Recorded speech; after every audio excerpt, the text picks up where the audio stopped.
एक कर्ज माफ आहे 10 लाख खात्यात पडणार.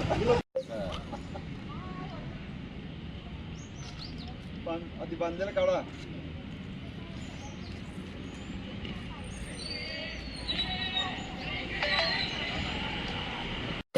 धिक्कार असो,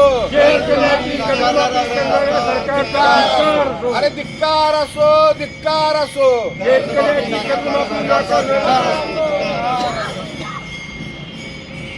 सरकारचं करायचं काय? खाली डोकं वर पाय, या जातीवादी सरकारचं करायचं काय? खाली डोकं वर पाय.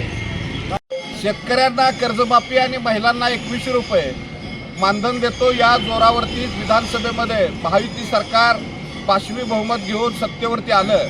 मात्र सत्तेवर आल्यानंतर हे सरकार शेतकऱ्यांच्या मुळावर उठलेलं आहे, महिलांच्या मुळावर उठलेलं आहे. महिलांना 2100 रुपये देणार नाही याची घोषणा त्यांनी नुकतीच केलेली आहे. त्याचबरोबर विधानसभेच्या अधिवेशनामध्ये अजितदादा पवार यांनीही शेतकऱ्यांना कोणत्याही परिस्थितीत कर्जमाफी देता येणार नाही असं जाहीर केलेलं आहे. याचाच अर्थ महिलांना फसवण्याचा आणि शेतकऱ्यांना गंडवण्याचा धंदा या महायुती सरकारच्या वतीनं सुरू आहे. त्याचा निषेध म्हणून आज राज्यभरामध्ये आम्ही काळ्या गुड्या उभा करून हा सरकारचा निषेध करतोय, सरकारचा धिक्कार करतोय. कारण शेतकऱ्यांना फसवून हे सरकार सत्तेवर आलेलं आहे. त्यामुळंच यापुढच्या काळात जर सरकारनं कर्जमाफी केली नाही तर प्रचंड असं जनआंदोलन आम्ही उभा करू, रस्त्यावर उतरू.